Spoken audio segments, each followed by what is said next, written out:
oh, we shouldn't do this, we should do that. And it's only when he breaks down and invites us to break down with humility, I don't know.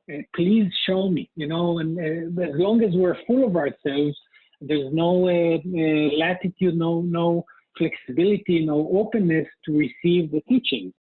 A question asked courageously, answered honestly, and lived authentically can change your whole life.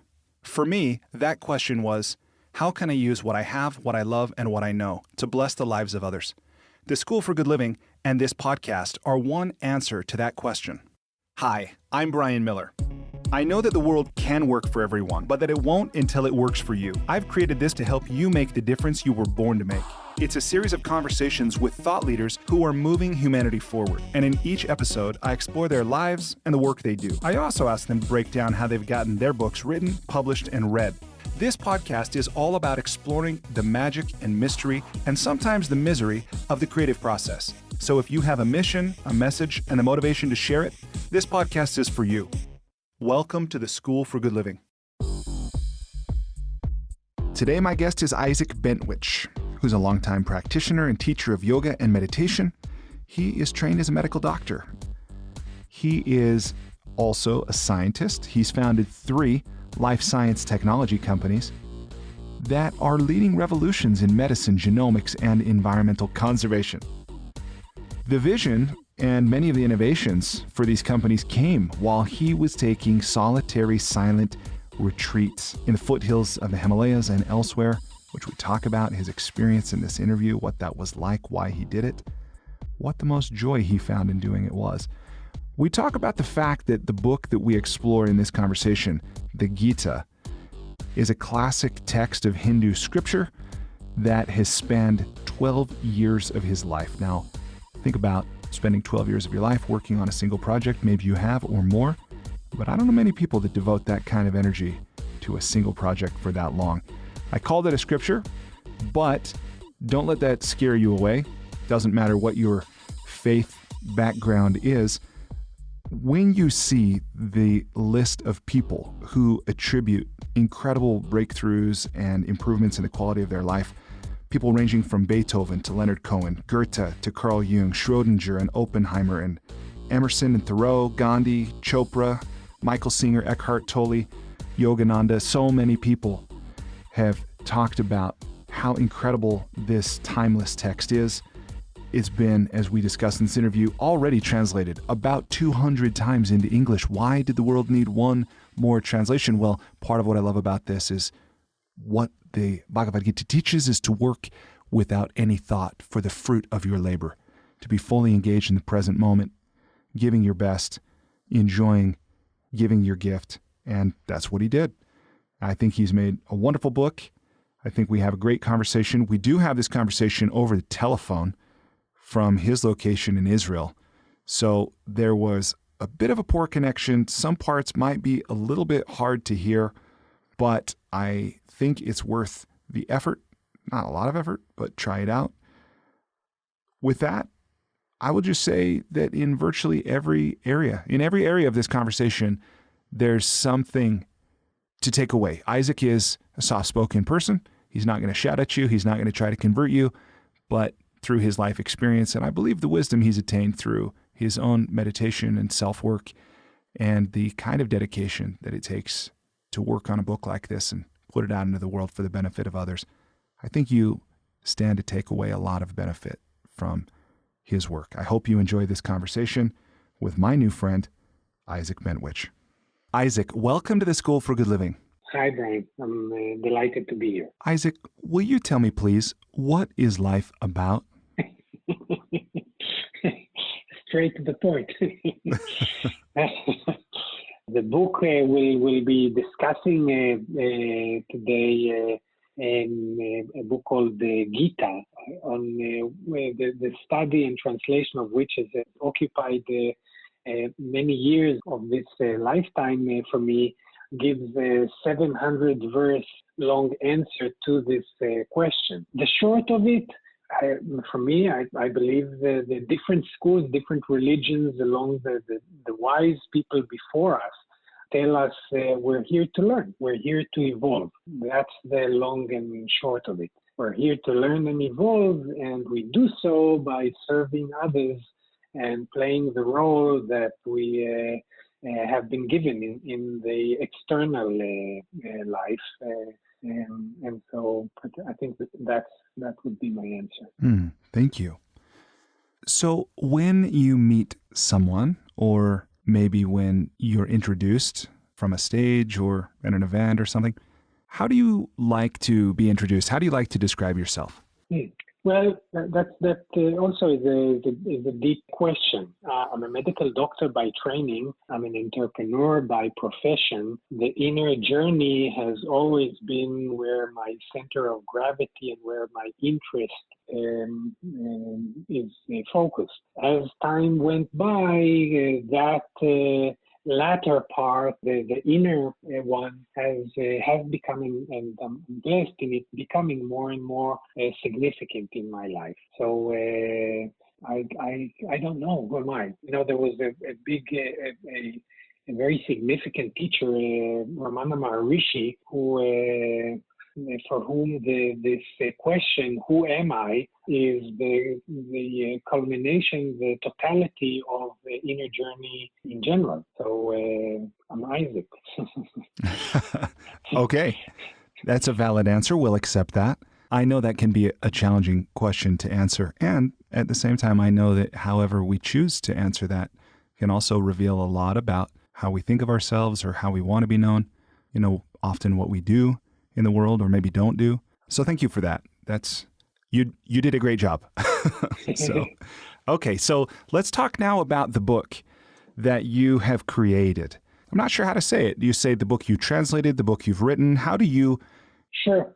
What I've written is a translation of this ancient book. The book itself, the original text, is fondly called the Gita for short. The full name is Bhagavad Gita, which is translated as the Divine Song or Song of the Divine. What I wrote is a translation of the book. It's not a literal translation, but one that tries to make it as accessible and palatable and meaningful for contemporary readers like you and me here and now. So it is a translation. At the same time, it is and I've done my best to true to the book itself and not to use it as an excuse or for my views. It's a translation that's very strict to the original, every single verse. I've done my best to capture the essence of it.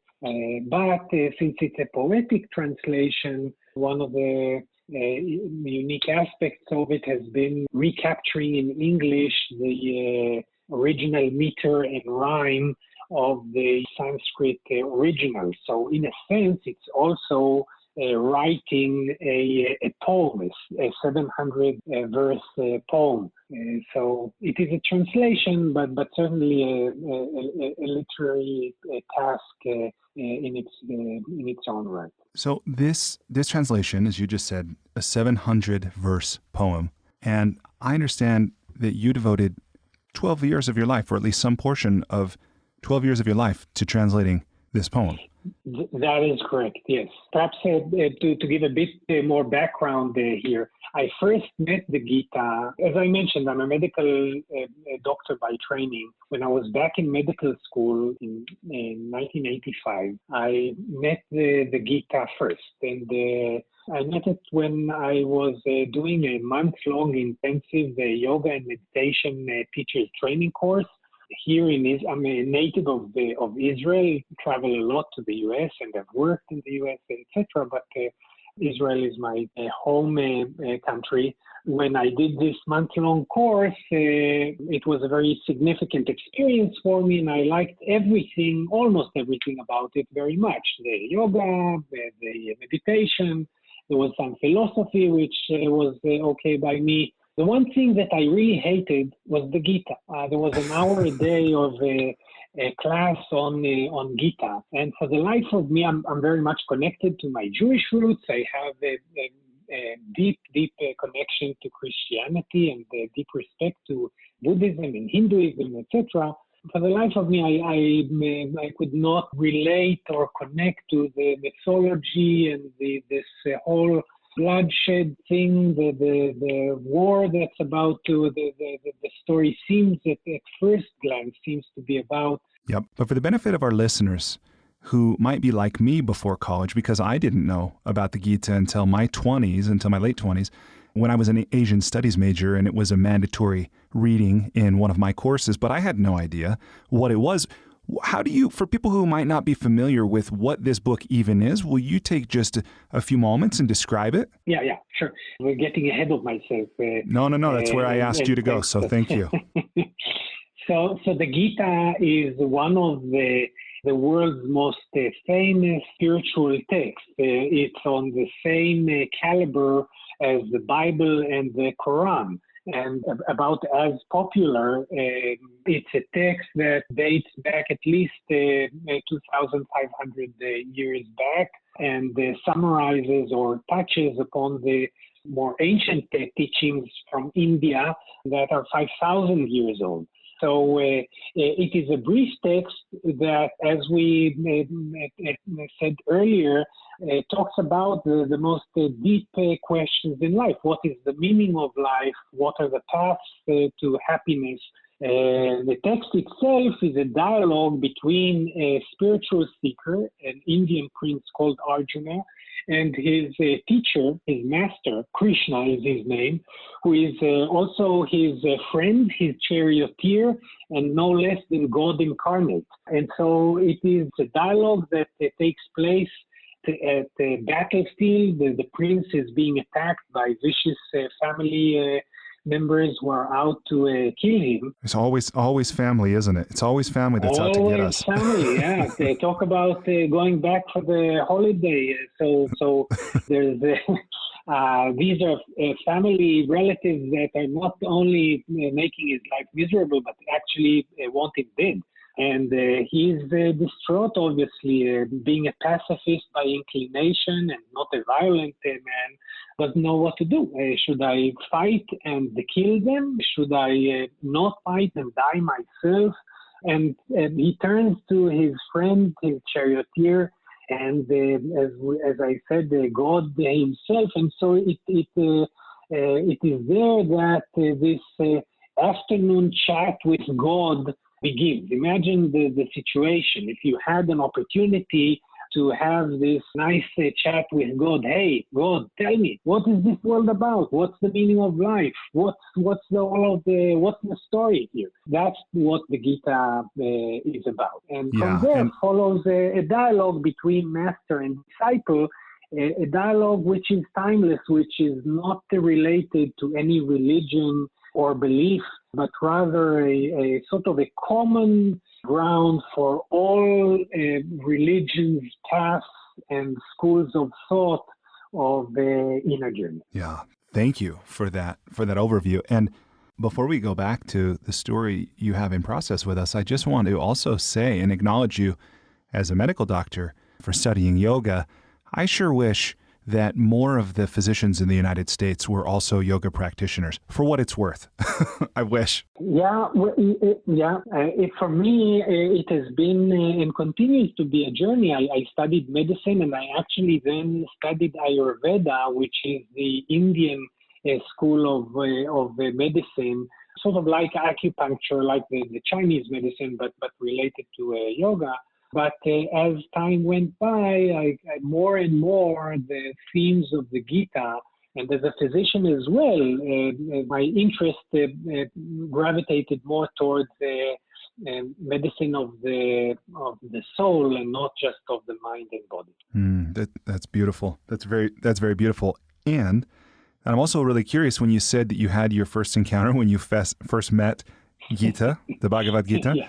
That you didn't like it very much. I'm reminded of the Hollywood formula for every romantic comedy, pretty much every romantic film, is that the two lovers don't end up liking each other at the beginning. So this is intact. And I'm curious, I might be jumping a little ahead in the story, but what I'm really interested to know, What's your first language? Is Hebrew your first language? And what language did you encounter the Gita in? And then to do a translation in English, which is not your first language, will you kind of walk us through that? Yeah, sure. So my mother tongue is Hebrew. I grew up during my childhood. I spent several years in the U.S., 2 years in New York as a younger kid, and then another year in Los Angeles, following my father, who is a professor of medicine and was first at the Rockefeller University and then a visiting professor at UCLA. And so English is a language I feel very comfortable with, but it is a second language for me. I first encountered the Gita in Hebrew. The 12 years of work were actually the first draft within these 12 years. I first worked for 7 years on a draft which was in Hebrew, which was more easy for me because it wasn't about translating it. I forgot to say there are about over 200 translations of this sacred book to English. So this is like translation 201. Right, which I'm really glad you raised because I definitely want to ask you, and while we're here, I will. Why did the world need 201? Why did it need one more? Why make this book?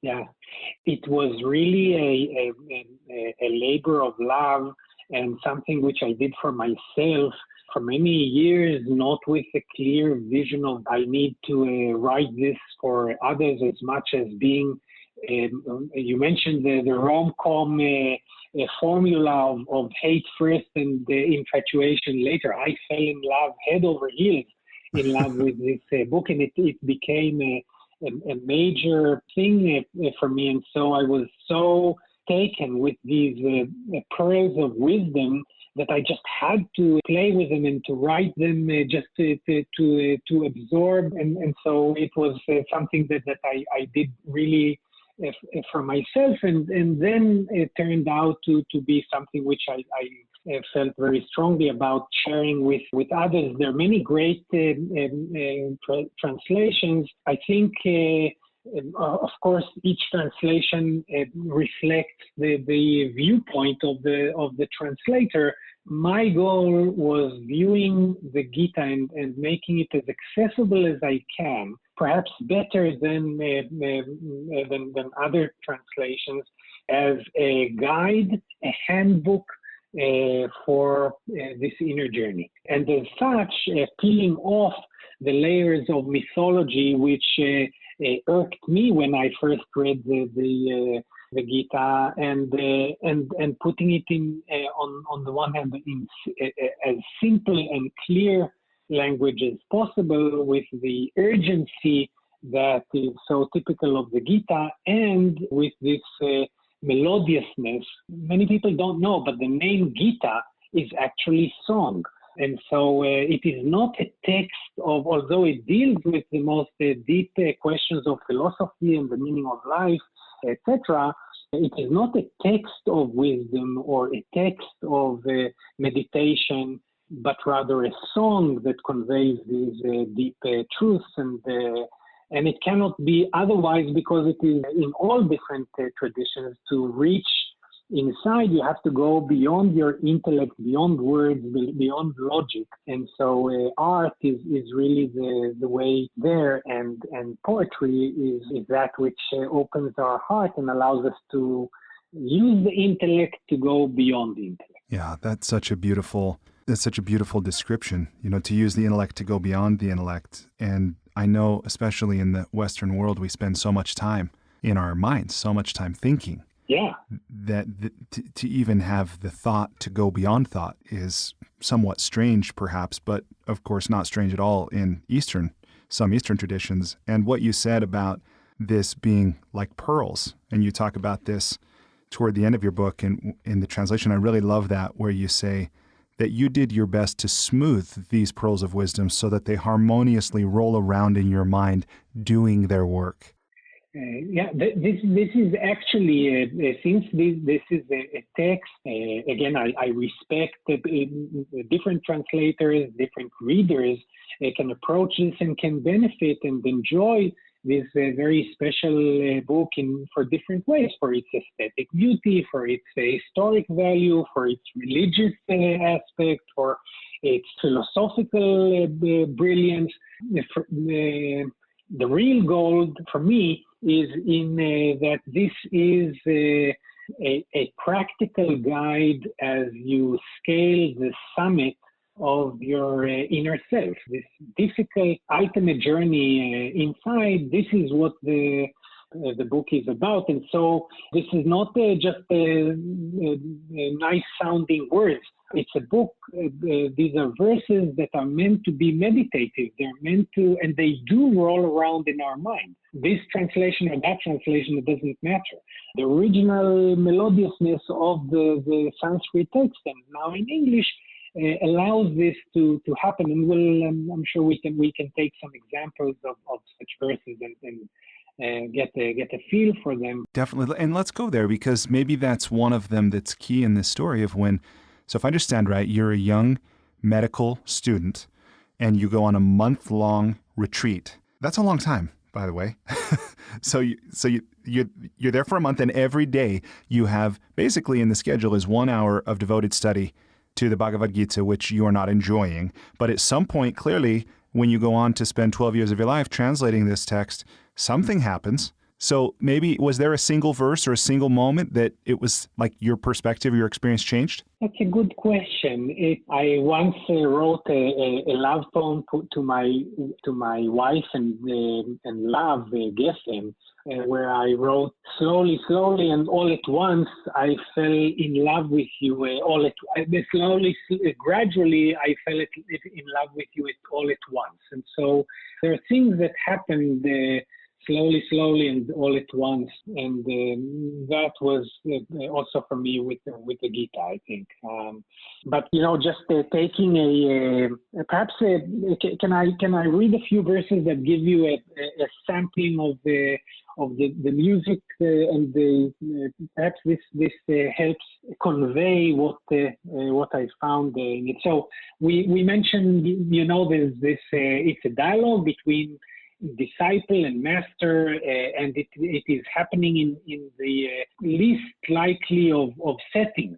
This is not Christ on the Mount of Beatitude. It's not Buddha in Sarnath or under the Buddha tree. These are teachers that gather with their disciples in a serene setting. Here is the dialogue between two armies that are about to fight, and you sort of question that. Why this violent setting? And after a while, it sort of sinks in that this is actually perfect, because when you're about to engage in battle, and this battle is really a metaphor for the battlefields in our daily life. It is not a dialogue, not some historic text long ago, but rather it is the autobiography of each and every one of us as we journey back home to our inner self. And so when you're in the midst of a battle or about to engage in battle, you have zero tolerance for philosophy and for the theories. You want to cut to the chase, and this is that sense of urgency and practicality is very typical to the Gita. And so, as the prince says to the master, "Hey, I don't want to fight. These are my relatives. How can I kill them?" And he ends up saying, "A veil of pity routs my heart. Mine's dark. Where does my duty lay? Guide me, master. What ought I do? I'm your disciple. Show me the way." This is after many verses where he's sort of on his stump lecturing to the teacher. Oh, we shouldn't do this, we should do that. And it's only when he breaks down and invites us to break down with humility. "I don't know. Please show me." And as long as we're full of ourselves, there's no latitude, no flexibility, no openness to receive the teaching. And so The next verses, which I'll read briefly, thus spoke the brave warrior prince, conqueror of sleep, master of will. I shall not fight, he added, and then spoke no more and was still. Then to him, between the two armies, disconsolate by these tormenting trials, the master ruler of senses spoke, wearing the faintest of smiles. And you can almost see this Buddha-like smile. What are you smiling? My life is in a shambles. I don't know what I should do. How can you be smiling at that? But then the master, of course, this silent smile is of this deep wisdom, which is reflected in these next two verses, which I wanted to share. You speak words of wisdom, O prince, says the master, but your sorrow is in vain. For the truly wise never mourn, neither the living nor the slain. There was never a time we were not, me or you or these enemy kings, nor can there be any future in which we ever cease being. I'll stop here, but you get a sense for this melodiousness. You're not the body, you're not the mind, says the master. We live in this cloud of thoughts, and we identify with the body and with logic and with the mind and with our views and so forth. And so this earth-shattering, you asked about what was it that drew me in. These were the verses that sort of pull the rug under our feet and begin this wonderful discourse that lasts for the next 700 verses. Mm. That's wonderful. Thank you for sharing that. And I'll admit that I have not found myself completely smitten with this text just yet. Not your translation, the Gita generally, and yet I recognize its mystery, its beauty, and from the words of so many other people whom I respect and admire, the impact that it's had for them. And I wonder if you'd be willing to take just a moment, and in fact, I think for maybe a casual listener or a lay audience, to be honest, this might be the place that I would kind of begin earlier in this interview by saying, okay, Isaac, so that's really interesting. You spent a decade translating a 700-verse, poem, but so what? Who cares? And kind of the response might be, well, let me share with you a few people that this book has made a difference for. Would you be willing to talk about who has this book impacted and what kind of difference has it made for them? Yeah. So it's really remarkable. It's really a book that has, in a magical way, has touched throughout the centuries in different continents. First, in the East, it is considered the text of meditation and mindfulness. There's a lot of commotion and interest these days around mindfulness and so forth. This is the Bible, in a sense, on mindfulness. So beginning from people like Gandhi, with all Gandhi obviously was the inspiration for Martin Luther King and for social reform movements all over the world, and Gandhi, who single-handedly brought down the British Empire to its knees, says, I owe it all to the Gita. He views his life and his work as manifestation of the Gita. But forget the East. I've read that Gandhi referred to the Gita as his spiritual dictionary. What do you think he meant by that? That's a very apt description. It is really a guidebook for daily living. He eventually said that the two quotes that touch me even more. He says, today the Gita is not only my Bible or my Quran. It is much more than that. It is my mother. When I'm in sorrow or distress, I seek comfort in her bosom. So here is someone who is a Hindu in the bloody dispute between between Muslims and Islam at that time of the founding of India. And he says, this is not only my Bible, which he loved, or my Quran, it is my mother. But, beyond and so a dictionary for living, yes, it is a book which helps us tap our own inner wisdom, not as some external doctrine, a dictionary in the sense of, okay, look up fatigue or anger or whatever, and you'll find a recipe what to do, but rather as a something that beckons you to listen to the inner voice of your soul, which has this wisdom of daily living, how to live here and now. In that sense, it's a very practical text or manuscript. But beyond the ease, striking thing is just the width of the breadth of the type of people that were inspired by it. Apparently, Beethoven scribbled the verse of the Gita in his personal diary. Philip Glass wrote a medical piece about it. Leonard Cohen mentioned it as a source of inspiration. George Harrison sang it. Will Smith says he's digging it. The early and the great American poets were all talk about the Gita.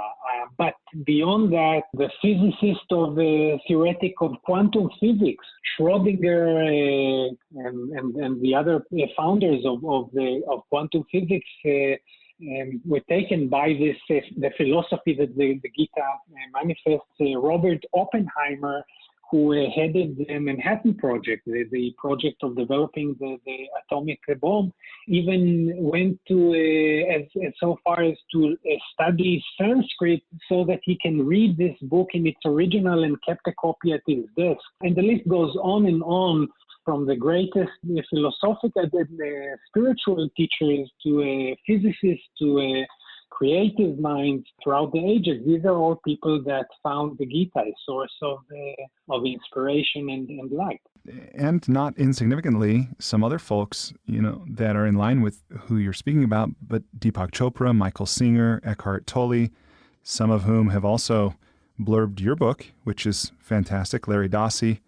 That's pretty awesome. So thank you for sharing that. And I hope, and I suppose that I asked that first in an attempt to serve the listener, because I know that every one of us is attempting to find a deeper, richer, more meaningful quality of life. And we're kind of got our feelers out, most of us, pretty much all the time. And it's not that we're necessarily looking to abandon or move away from, any of our current beliefs or traditions, yet I think we all acknowledge there's pretty much always room for improvement. And if this is something that might benefit you, if you're listening to this, I highly encourage you to pick it up. And specifically, this translation, I mean, as you mentioned, as Isaac mentioned, there's a lot of great translations that have already been done or celebrated and well respected.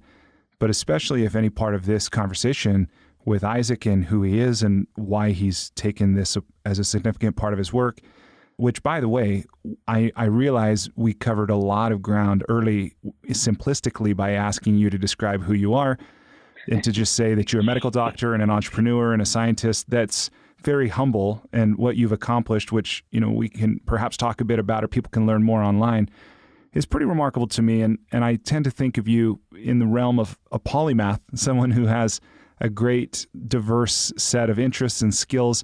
And the fact that you would create this and then share it is really wonderful to me. And in fact, I'm inspired very much to revisit the Gita through your translation. So anyway, a few thoughts and invitations there. So thank you. Yeah, thank you. My life has been very fortunate and exciting in that, as you've indicated, I trained as a medical doctor and then got drawn into high tech. I founded and led 3 technology companies over these past 28 years. Was fortunate to see each one of them become world leader in its respective narrow fields, from medicine to genomics to agriculture and nature conservation.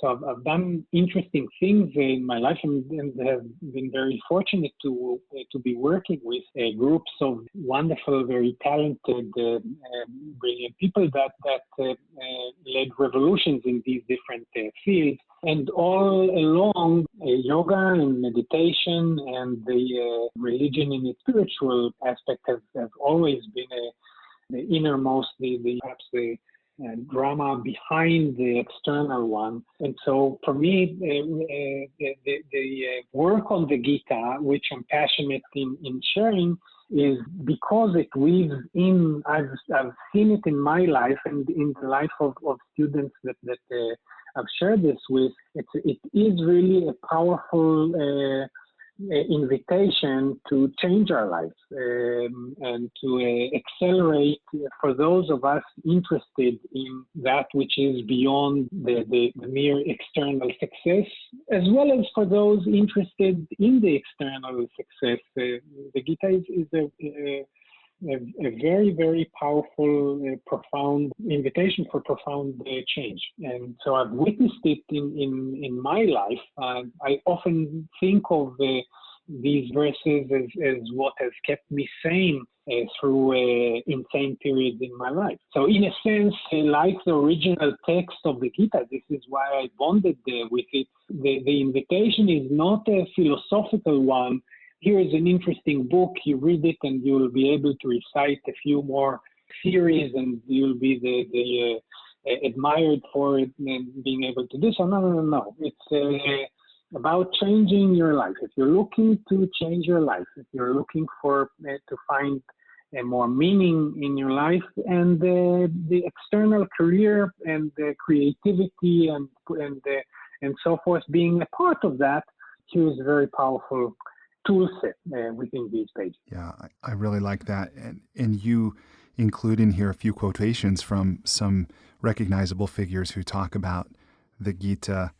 And you include one from a teacher that I really admire, Yogananda. And it's right in line with what you're saying now, where he says, Gita is a book of universal self-realization, introducing man to his true self, the soul. It is the golden path, both for the busy man of the world and for the highest spiritual aspirant.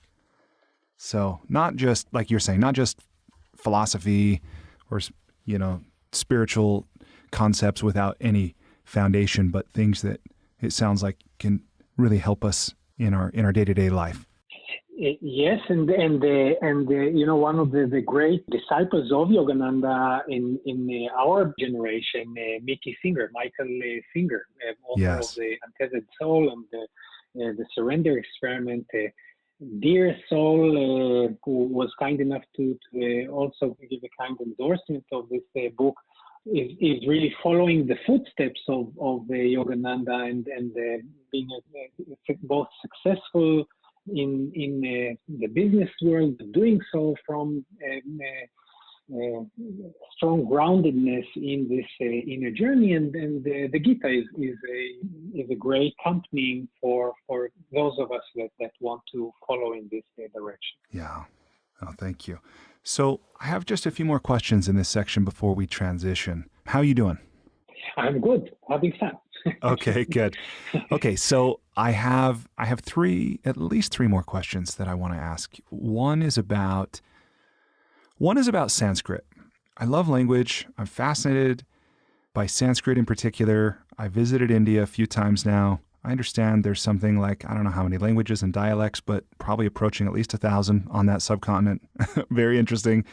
And so I'm interested to get from your experience about Sanskrit and about, I don't know if you call it ancient Sanskrit or something, because I've heard something to the effect that Sanskrit, and maybe some of this is romanticism or idealization or something, but about something about how it's a pure language and it's beautiful and it has a spiritual quality, and there's something else, like people, that it's remained unchanged. I guess that's pure. And so I'm interested to hear, like, when Oppenheimer learns to read Sanskrit, I've certainly heard people learning to read German, to read whatever, Nietzsche or Goethe or whatever. But what was your experience like of learning it? How hard is it? What would you say to someone else who was thinking about it? And just generally, so there's a lot of questions there, but just will you talk about Sanskrit for a bit? Sure. So Sanskrit, first, I'm not a Sanskrit scholar. I did this translation. I've learned rudimentary Sanskrit, so I can read the letters and I can understand, can follow and see certain words and so that was very helpful. But I actually, since this is a text that has been translated by masters, including several word-by-word translations, I actually worked from English from translations that had the translation and commentary, for example, by a master called the Swami Shivananda. I consider a teacher of mine, passed away in 64, I think. So I worked from English translations that and don't purport to be a Sanskrit scholar.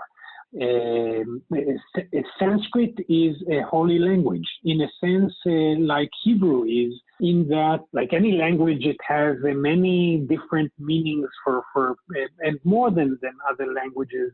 And again, like Hebrew, every word has different meanings and connotations, which is why in the translation, by the way, I went along with not trying to become a master of the language itself, but rather relying on the interpretation of the realized masters, and then just focusing on making it accessible and to a contemporary reader. The melodiousness of the Sanskrit and the mantras, the energy that is there within the sounds of this language are unique. And the goal with this translation has been to try and recreate, since learning it is something that for most people is beyond the scope. Learning and being able to understand the verses in the original is something that for most people, myself included, was not realistic. And I was taken by this analogy, metaphor that you mentioned earlier of these rolling pearls. As you read these verses, and even a few verses, you get the sense of how they really roll around in your mind. And so smoothing them and presenting them in English, in a language which we feel comfortable with, again, taking us away from intellectualization. This is a very important theme that I suggest we sort of let it linger in our mind.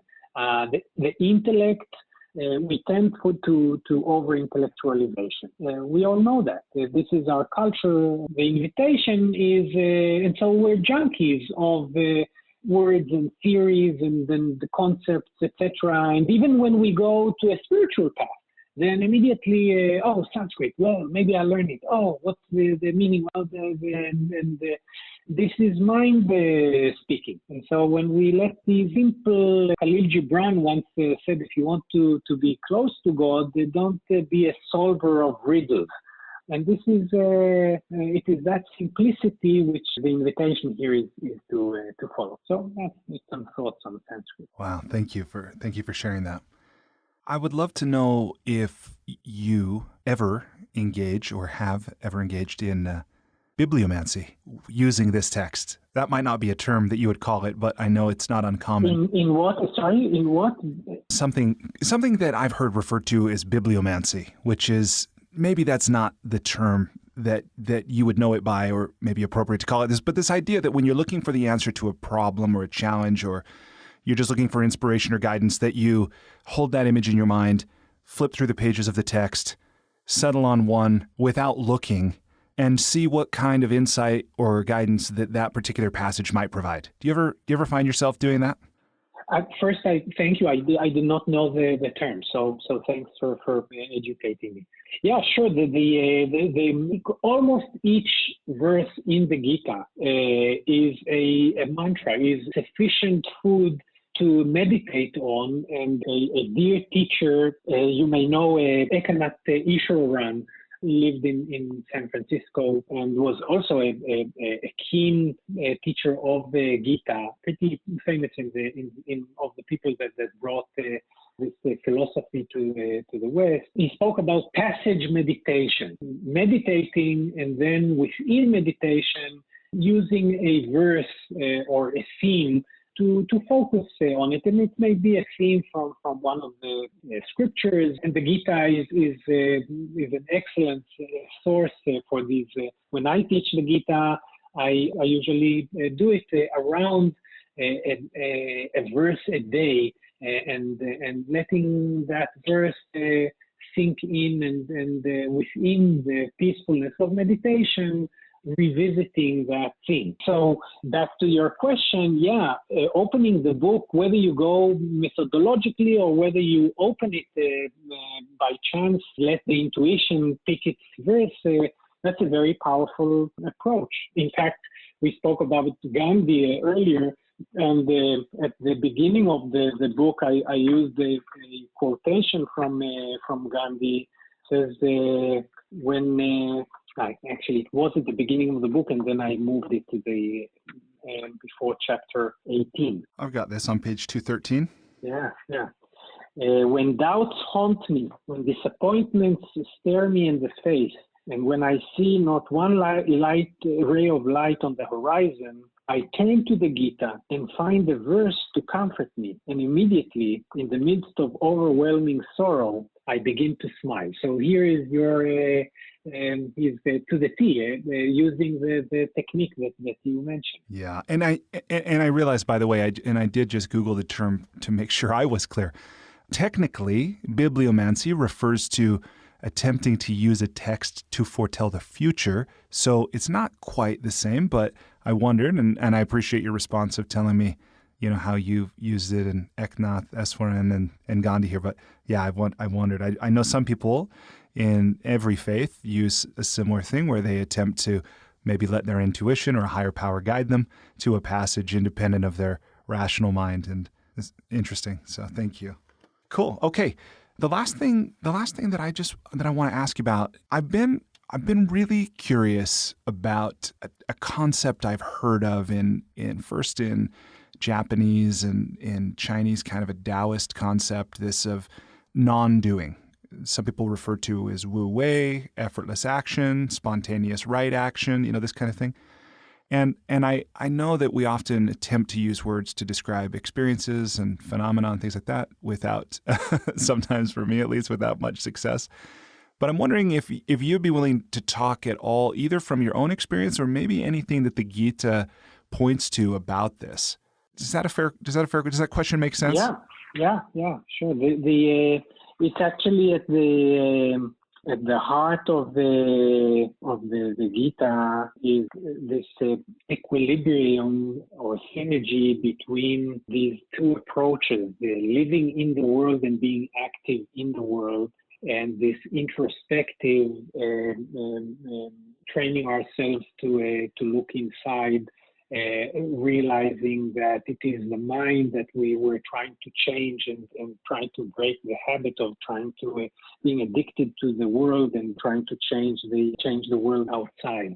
The whole Gita is really revolving around that which you mentioned. There's a verse that says the action within inaction, and in action that action contains, one who realizes this is wise, or something like that.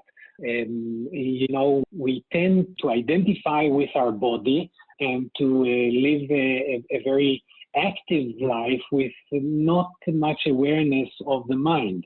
And so when you practice yoga, hatha yoga, you get more in touch, and when you meditate and whatever path you take, you get more in touch and train yourself to find quiet even when the body is in motion.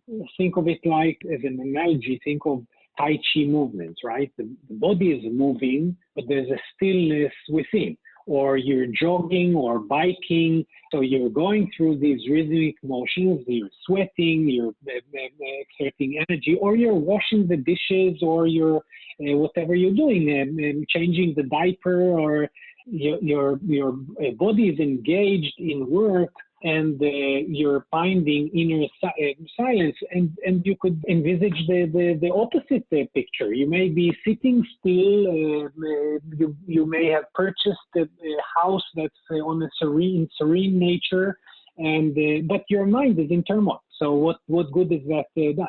So that art of living wisely, not ignoring the world, not retreating from it, but using the short retreats and the practicing of the mind, so that both things are true, that we learn how to live The New Testament, the Christ reminds us, be in the world, but not of the world.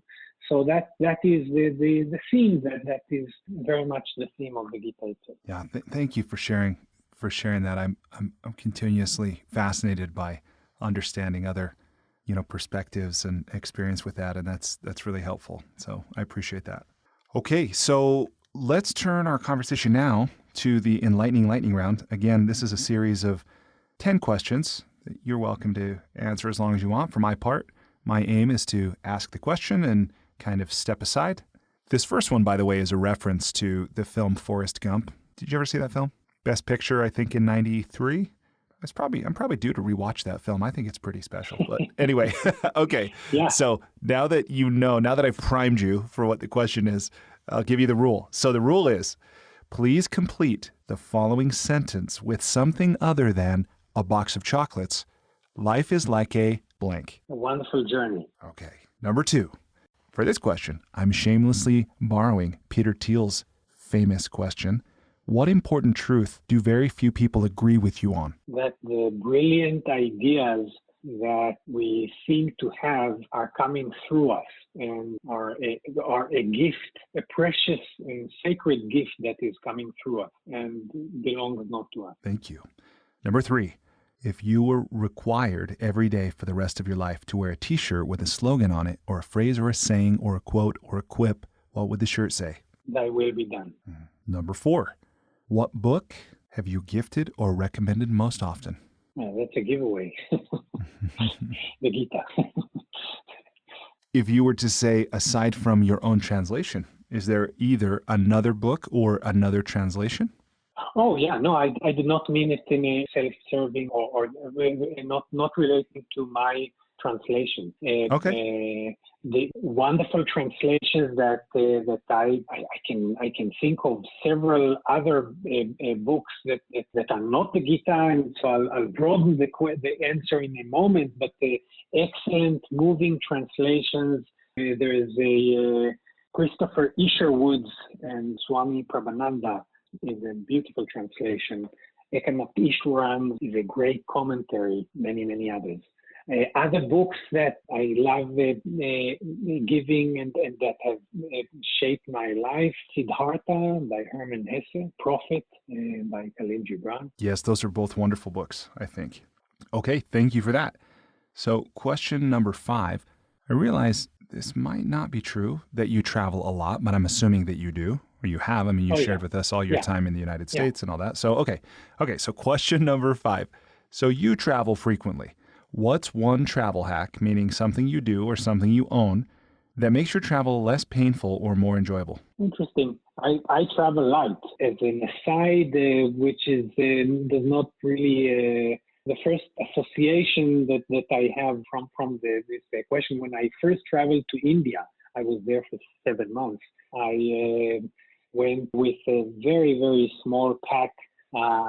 It's not much larger than a computer case, and it had a text of the Maimonides, this Jewish philosopher, physician from 1,000 years ago, that took up a quarter of the space that I had there, and another Indian text, Yoga Vasishta is its name. So more books than clothes, I guess, was the way to say it. So perhaps to take it back to the practical advice that the question was focused on, I'd say make sure you pack food for the soul and not just for the body. That's great. Thank you. So the next question, number 6, what's one thing you've started or stopped doing in order to live or age well? Started or stopped? I started bathing in cold sea. I live by the Mediterranean, so it's not that cold. But when we lived in New Zealand for 3 years, I picked up the habit of dipping in cold water. Everything is relative. So going back to Israel, I enjoy, whenever I get a chance, dipping in the ocean especially in the winter here, where I have the sea to myself, is a habit I highly recommend. Things I stopped doing in order to live better. I'm pretty committed for many years now to try and weed, to the best of my very limited ability, negative thoughts and occupation with what other people are doing, especially in a negative sense.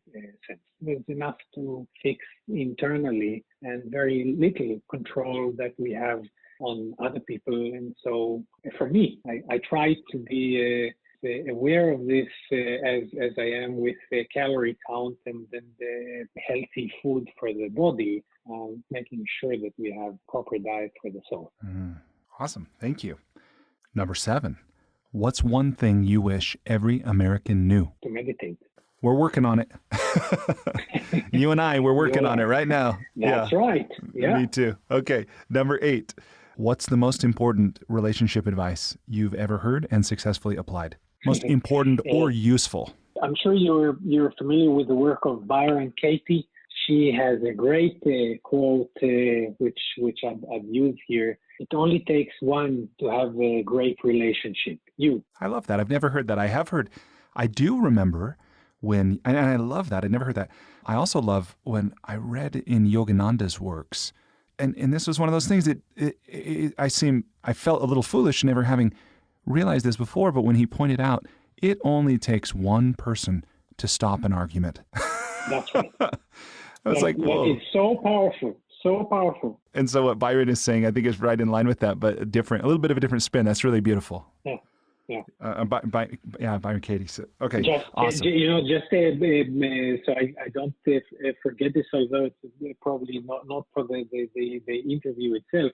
When I recently put up a wall of pictures of spiritual teachers that I admire in my studio, where I teach these classes of Gita, a picture of Ramana Maharishi.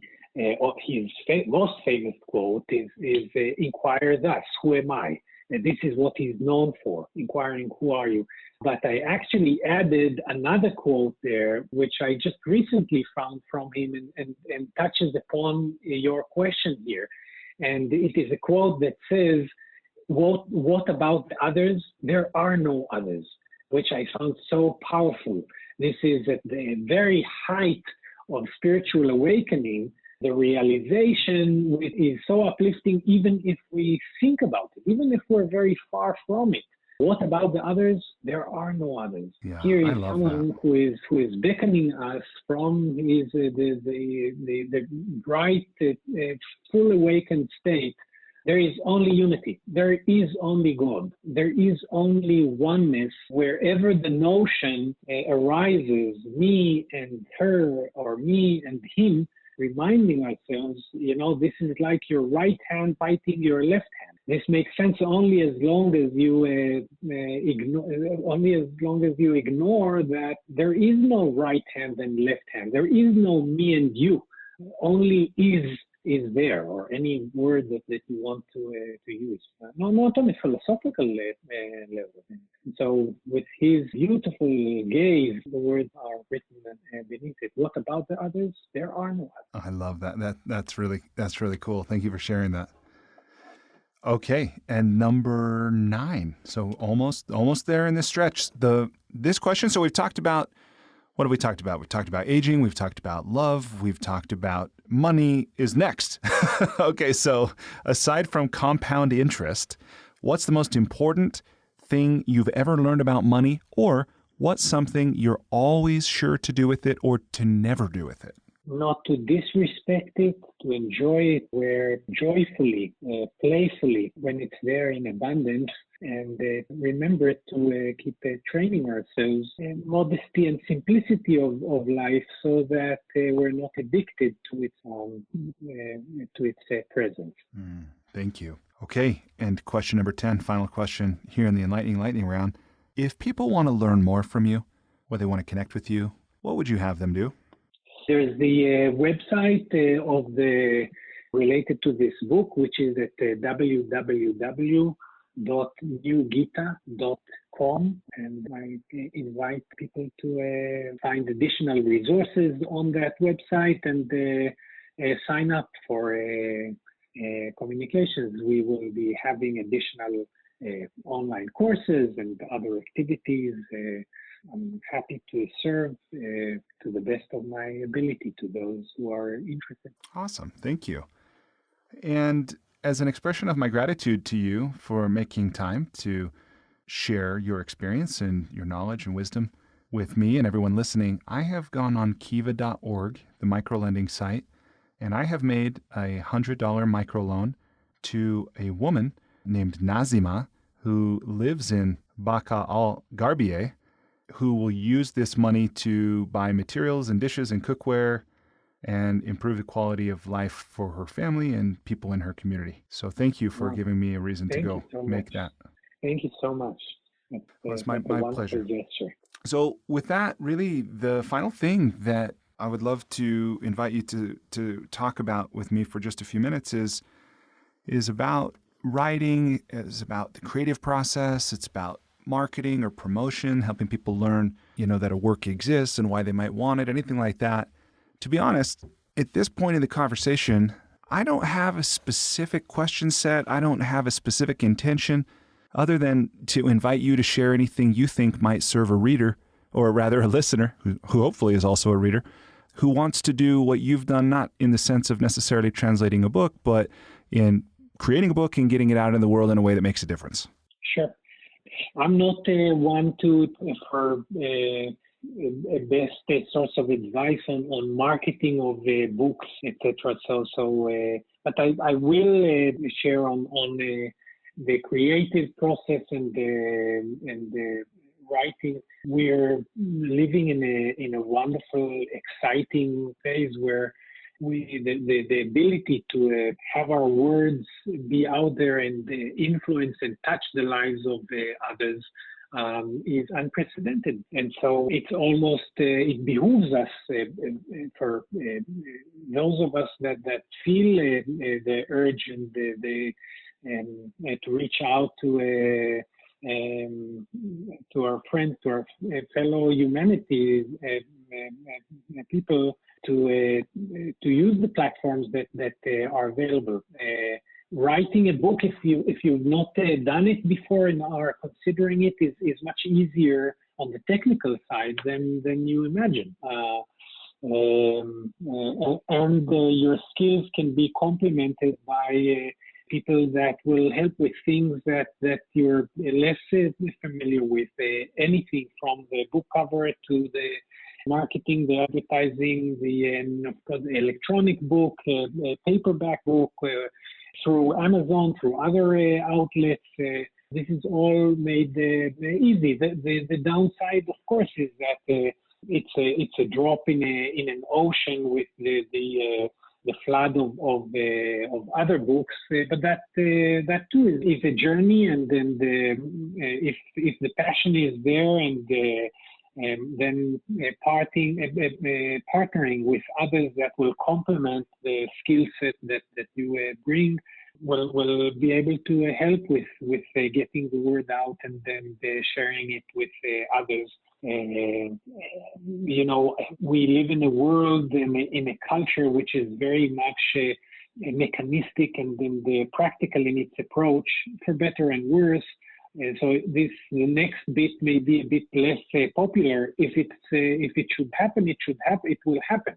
And we are encouraged to do the best we can and not to worry too much about the results. From my experience, this often leads to dramatic results the more we take this approach. And so lastly, I've been blessed to spend many years in the creative space, books being a part of it, entrepreneurships, starting and managing companies and projects, etc., and dealing with creative thinking in different fronts.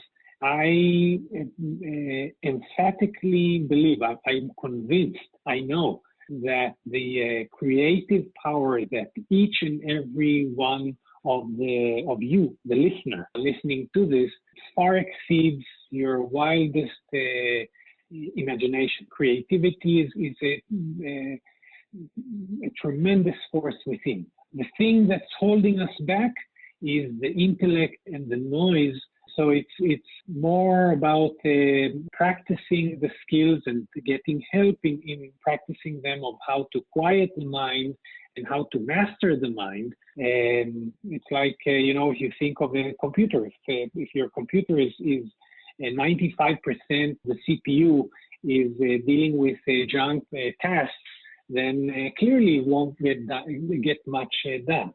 Same is true for us in a more metaphysical or in a deeper spiritual sense, and certainly on a practical, innovative side, by learning to be more in tune with our inner self and learning the techniques that help us quiet the mind.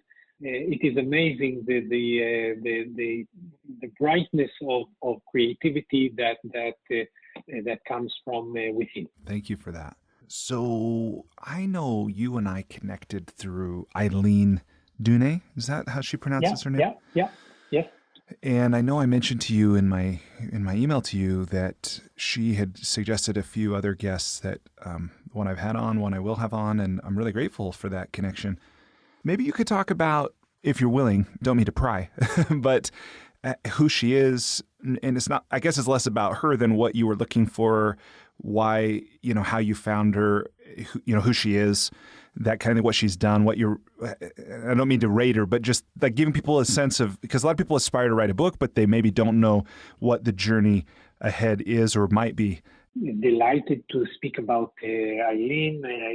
I've worked with Eileen. I know she's super busy, and so honored to have her willing to work with me, and she's been great in helping promote the book and get it onto blog posts and the interviews and other outlets within this realm of spirituality, self-help, etc. So she does other work as well, but within that, it's been a joy and a pleasure to work with, and I highly recommend her and her services. I've been introduced to a mutual friend, and it has been a great friendship and great help, which I unequivocally recommend. That's great. Thank you for sharing. Okay, so I know we've covered a lot, and we've talked for what seems like a long time. But what didn't we cover that you'd like to talk about before we conclude? Is there anything that feels like, oh, we missed that, or you'd like to share before we wrap up? No, I think the one thing that I didn't say is that it came up in one of your questions. I have spent significant periods of time in meditation retreats. You mentioned the 1 month at the beginning, but I actually spent several months in solitary, silent retreat, both around this work with the Gita and then not related to it. It's something which I highly recommend. So I don't know if that touches but yeah, that's great. And when you say that you did several months, are you talking about, were those in a single stretch or were they weeks? No, 2.5 months in one instance, 4 months in another couple of months, and then another month in another instance, and then other times of a week or 10 days, quite a few of those. So if I understand, if I heard you correctly, that those were solitary, silent retreats. Yeah. Wow. I know a few people I'd like to send on a solitary, silent retreat. No, but what was the greatest joy for you from doing those? any time we spend with ourselves in silence, with proper guidance and practice, is very useful. Not in a running from the world sense, but actually in getting to know yourself so much better, and in help of breaking the pattern and helping us on this inner journey that we're talking about, which then takes on or is in synergy with the main bulk of our life of mortgage and relationships and children and the career, etc., which is as spiritual. It's not one iota less, but when you whether you close your eyes for 15 or 20 minutes or longer of meditation in your day, or whether you go away for a weekend, or if your life enables you and you can either with a group or on your own spend a bit longer time with yourself and shutting out the world. That's very very helpful. I'll never forget the first time the young medical student. Actually, after medical school, so a young physician went to India after quite a few years of practicing meditation and yoga, etc., and traveling to India for the first time. I'm at the foothills of the Himalayas. I took a cabin and planned to go for 10 weeks. And so I took supplies for 10 weeks and was terrified of the idea of just a short time before that. Even going for a week seemed more daunting than I could imagine. And I mustered the courage, and after some additional practice was going for this time. And so for a day, I scrubbed the cottage and put everything in order, and with the adrenaline pumping of putting everything in shape and so forth. And the Sabbath is coming. I'm connected to my Jewish roots. And so having this ceremony of preparing to have the ceremony of welcoming the Sabbath and walking for the sunset meditation walk that I like to do, and coming back to the room. And then I'm sitting in the middle of the room. Everything is in place. For 2 days, I've busied and toiled and found myself things to do. Nothing more to fix, nothing more to put in order, just me and four walls. And I'm sitting there and closing my eyes, and my mind is running amok. Such turmoil. Waves of emotions flowing through me, love and hate and fear and envy, and there's nothing there to pin it on. Nothing, absolutely nothing. It is a terrifying experience, one which as a medical physician was similar to what I saw in mental patients. And you suddenly realize the madness with which we live normally. Only usually you're distracted. Usually there are people around you, and so when a wave of anger comes in internally, we attribute it to this guy made me angry, and so I'm going to fix him or fix the situation, etc. And so for me, it was I had to go half the world away and to take some distance in order to come to grip with reality of how different, how perverted my worldview has been. So it was a wonderful, terrible shock, which opened the door for a lifelong journey and commitment to do the best I can, gradually, of mastering the mind and helping others to do so. The peace that we find inside as we do so, and you don't have to be fully enlightened to reap the benefits of it. Every day that we dedicate some of our energy to cleaning up what Mickey Singer calls cleaning up the inner mess. is a day well spent, and the fruits of it are felt. It takes some patience, but extremely rewarding and contagious in a sense that the more we bring peace inside, the more we are compelled, in a positive sense, to share it with others, and the more it contagiously affects others, who then affect others yet. And that's how we change the world bit by bit.